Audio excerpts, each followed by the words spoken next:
Corona काल में रंगकर्म और हमारे रंगकर्मी, इस श्रृंखला में आज हमारे मेहमान हैं जाने माने रंगकर्मी श्रीयुत श्रीश डोभाल जी। श्रीश डोभाल जी राष्ट्रीय नाट्य विद्यालय यानी एनएसडी से स्नातक हैं। उन्होंने मुंबई और सिने जगत की चमक से दूर उत्तराखंड को अपनी कर्मभूमि बनाया और कंटेम्प्रेरी रंगमंच और सिनेमा के साथ साथ स्थानीय लोकनाट्य पर भी महत्वपूर्ण काम किया है। आप बहुमुखी प्रतिभा के धनी हैं और अभिनय व लेखन से लेकर निर्देशन तक हर क्षेत्र में हाथ आजमाया और महत्वपूर्ण उपलब्धियां हासिल की हैं। तो आज अपने इस कार्यक्रम में आपकी मुलाकात उत्तराखंड रंगमंच के जाने माने चेहरे से। श्रीश डोभाल जी, आपका हमारे कार्यक्रम में बहुत बहुत स्वागत है। हाँ, नमस्कार, बहुत बहुत धन्यवाद। डोभाल जी, इस समय पूरी दुनिया एक बड़े संकट से गुजर रही है। ये है कोरोना वैश्विक महामारी। आप समझते हैं कि ये एक बड़ा संकट है मानव जाति पर और गहरा संकट भी है? जी हाँ, ये कोरोना जिस तरह से फैला है, शुरू हुआ है और पूरे विश्व में छा गया है, उससे लगता है कि ये एक अभिशाप है पूरे विश्व पे। लेकिन होता क्या है कि जब बहुत बुरी चीजें भी आती हैं तो उनके बीच में भी कुछ अच्छे काम भी हो सकते हैं। क्योंकि आपने सुना होगा कि जब जब मुसीबतें आती हैं तो कुछ अच्छे काम यानी कि अच्छा साहित्य और रचनात्मक कार्य भी हो जाते हैं। तो मुझे लगता है कि हम इसे एक वरदान के रूप में भी ले सकते हैं। और वरदान किस तरह से कि हमारे पास समय काफी है, हम लोग बाहर नहीं निकल सकते हैं, सोशल डिस्टेंसिंग का पालन करना पड़ रहा है। तो हम लोग इसका उपयोग कैसे बेहतर ढंग से करें कि हम थोड़ा और समृद्ध हो सकें। जब ये संकट दूर हो जाएगा तो ये वरदान हम इसको बनाने की कोशिश कर सकते हैं। आपने बड़ा पॉजिटिवली इसको लिया, ये एक बहुत अच्छी बात है और हमें लगता है कि कोई भी समस्या का समाधान या उसका सामना इसी तरह से हो सकता है। तो किस तरह से ये समय आपने बिताया?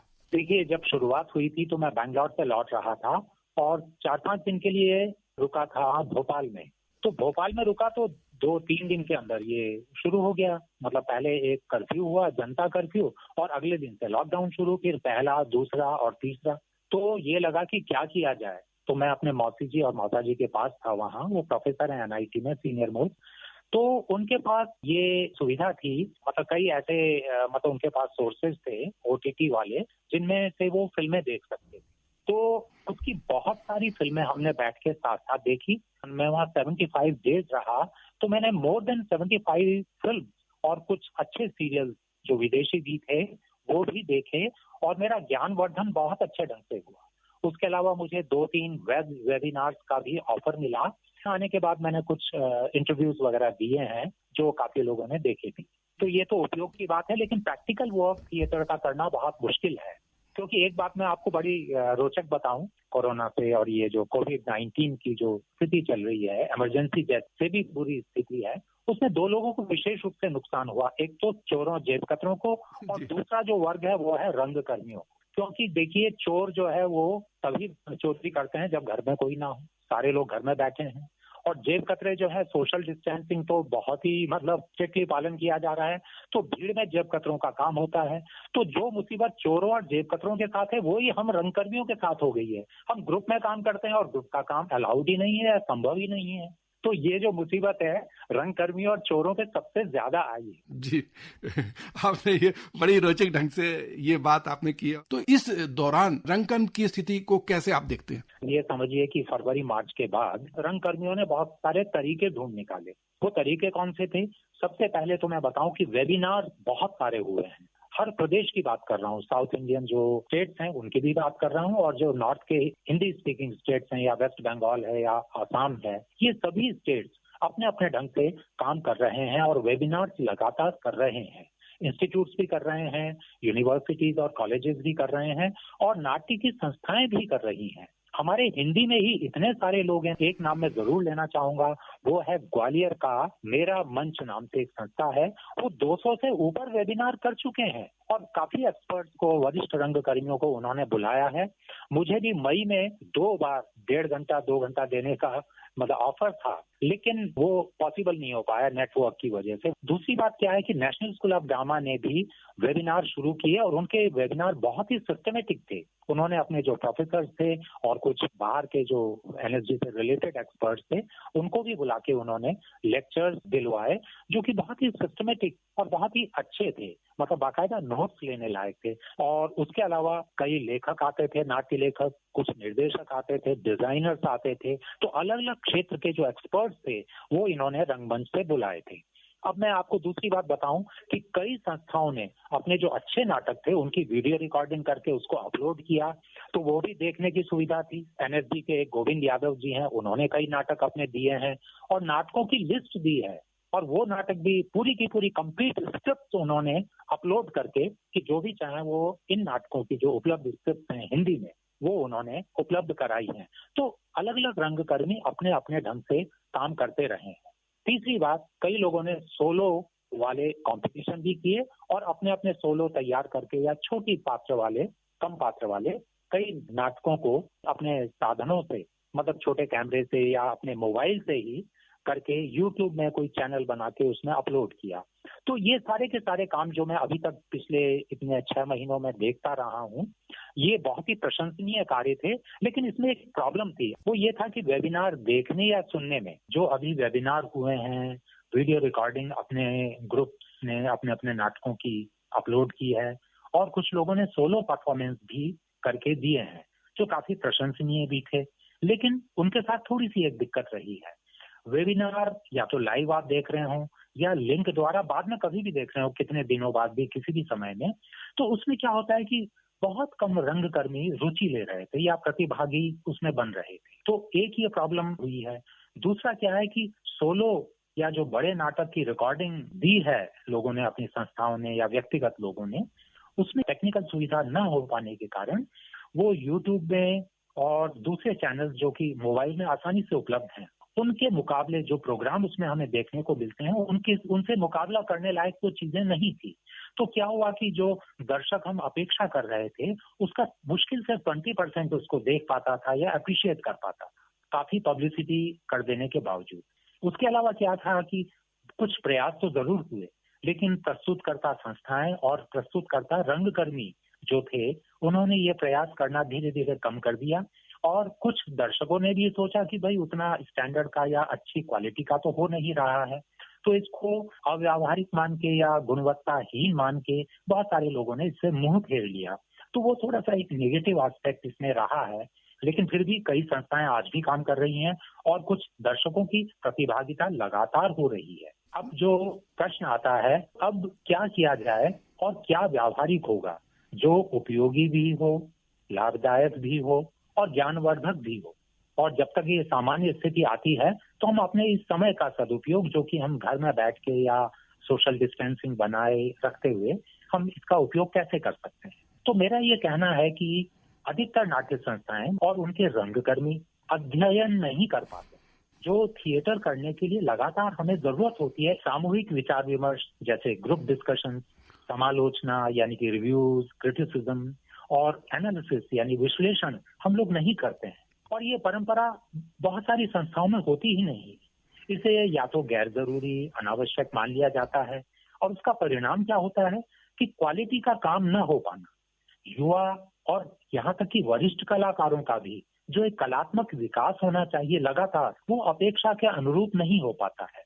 तो उसके लिए कुछ सुझाव हैं जो मतलब मेरे दिमाग में है। सबसे पहले तो ये कि हमें एक स्टडी सर्कल कम से कम शहर में, जैसे बहुत सारी संस्थाएं हैं, और मैं संस्थाओं की बात कर रहा हूं तो यहाँ कोई प्रोफेशनल संस्था की बात नहीं कर रहा हूँ, सभी अमेच्योर संस्थाओं की बात मैं कर रहा हूँ। और पूरे देश का जो रंगमंच है, मेरा ये विश्वास है कि 80 to 90% अव्यावसायिक या कि ये अमेच्योर जो थिएटर है वही हमारा मुख्य थिएटर है। जब हम इंडियन थिएटर की बात करते हैं तो अमेच्योर थिएटर ही उसमें 80% अपनी जगह बनाते, लॉयंस शेयर उन्हीं का होता है।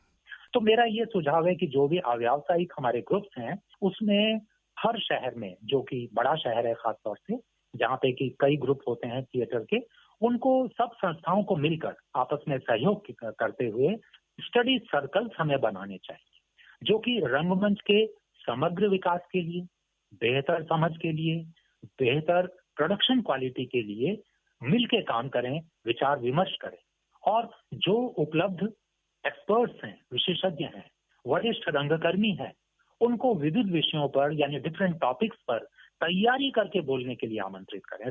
उसके बाद क्वेश्चन आंसर सेशन भी करें, जैसे वेबिनार्स में आमतौर पे होता है, डिस्कशन करें और जो भी विचार उपयोगी, व्यावहारिक हो और अच्छा हो, उन्हें थोड़ा सा एडिट करके अगर संभव हो तो आप प्रसारित ब्रॉडकास्ट कर सकते हैं, अपलोड कर सकते हैं, तो बहुत सारे लोग उससे लाभान्वित होंगे ही होंगे।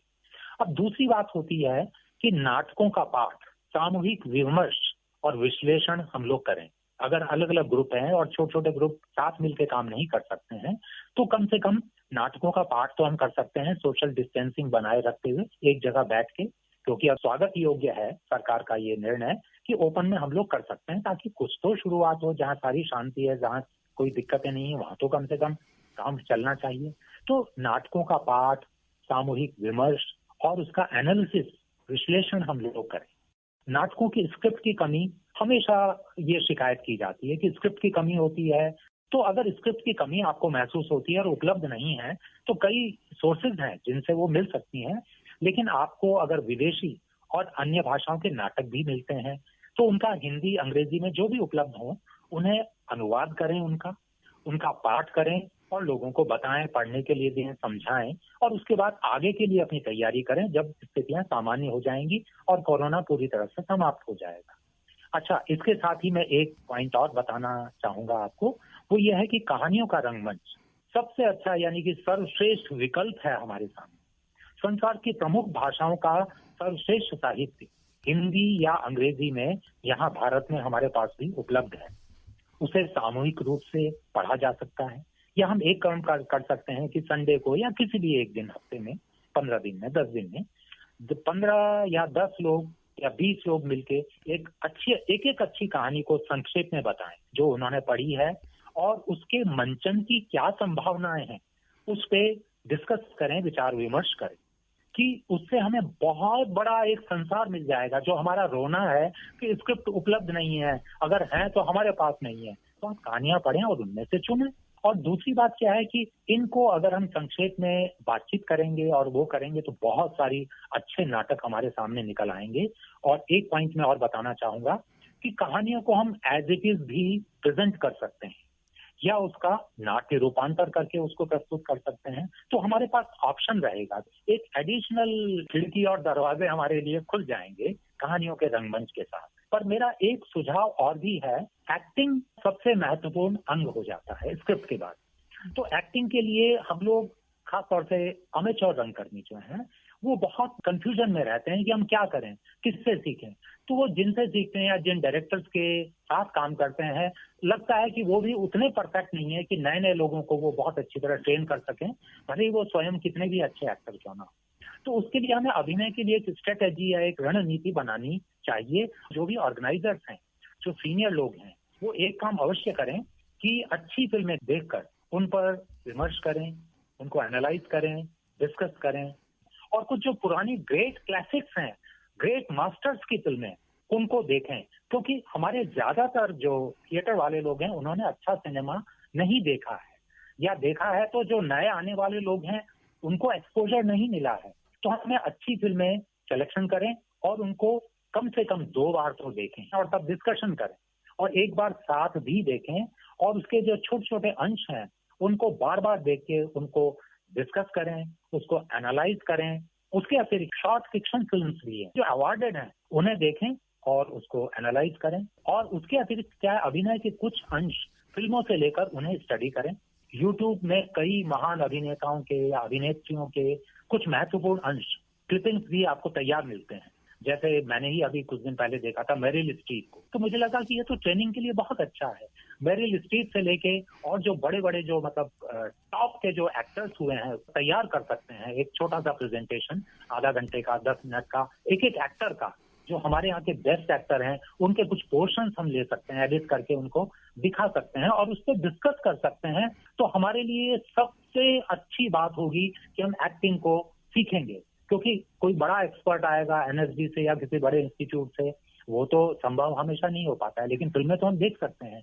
और फिल्में सबसे अच्छा माध्यम है अभिनय सीखने के लिए। और इसके अलावा एक और लास्ट पॉइंट वो यह है कि अगर सुविधा हो तो हम स्वयं छोटी छोटी फिल्में, वो इंडोर भी हो सकती हैं, आउटडोर भी हो सकती हैं, उसको हम शूट करें। अगर हमारे पास थोड़ी पैसे की, थोड़े से बजट की, तो हम लोग उनको शूट करें, या अपनी संस्था के जो अच्छे नाटक हैं उनको टेली प्ले की तरह, यानी कि फिल्म की तरह शूट करके कोशिश करें और उसको एडिट करें, तो सभी आर्टिस्ट का ना उत्साह दुगना चौगुना हो जाएगा। और इसको अगर अपलोड करके हमें एक्सपोजर भी मिलेगा, पहचान भी मिलेगी, प्रशंसा भी मिल सकती है।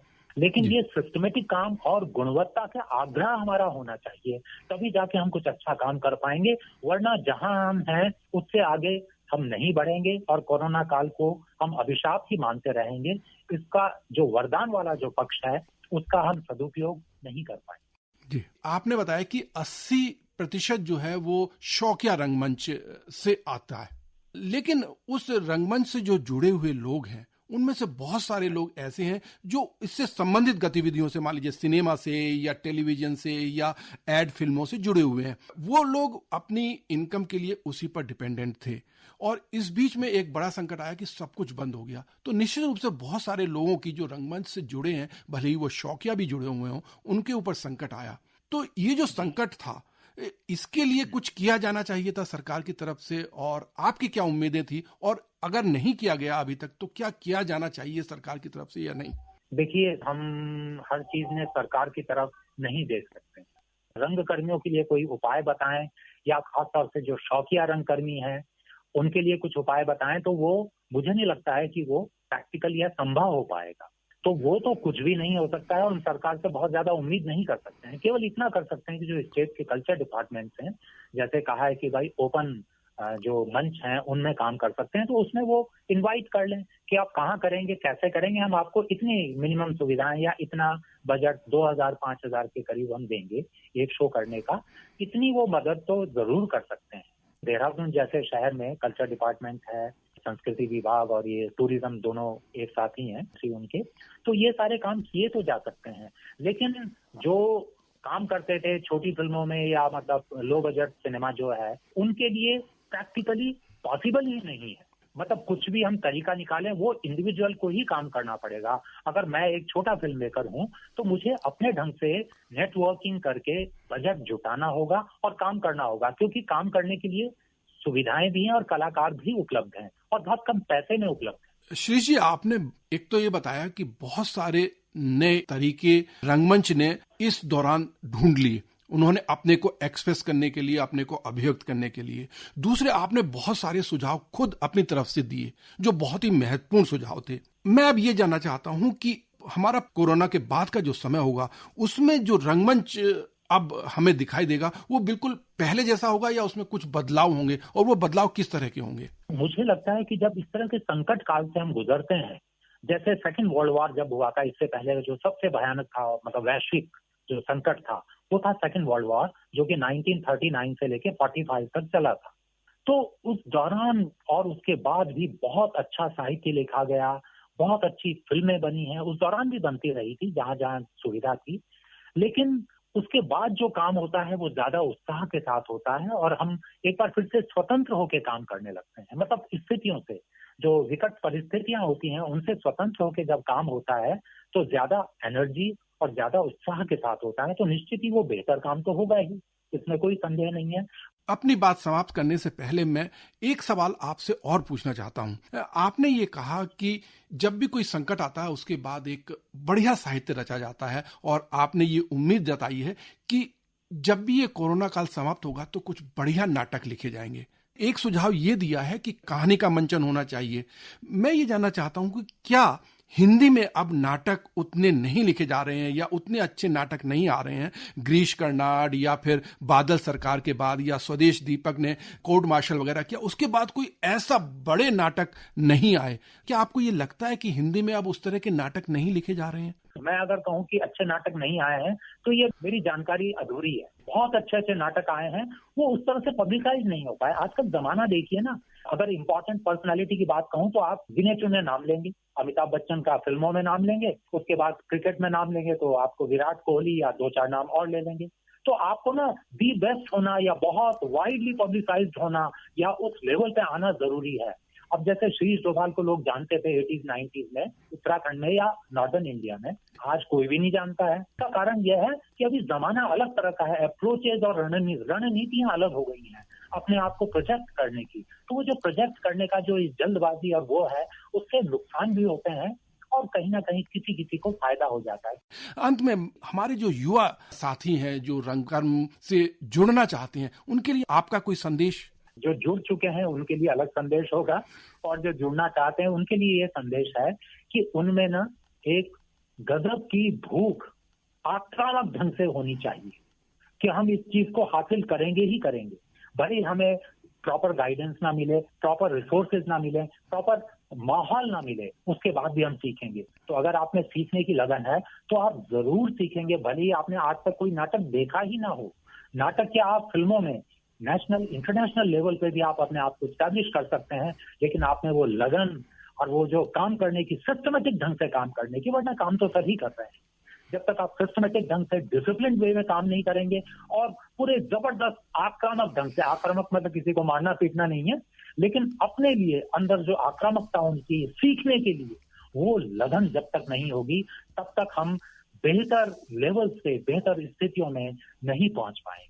बस यही मेरा नए लोगों को भी और जो आ चुके हैं उन सबके लिए यही विनम्र संदेश है और आग्रह है कि वो ऐसा जरूर करें। दोस्तों, शीश डोभाल जी, आपकी इतनी गंभीर लेकिन आशा से भरी हुई ये बातें, मुझे लगता है कि जो हमारे नए और युवा रंगकर्मी हैं उनके मन में भी आशा का प्रकाश भर देंगे और वो खूब सफल होंगे। आकाशवाणी देहरादून से जुड़ने के लिए और उससे बात करने के लिए आपका बहुत बहुत शुक्रिया, आभार।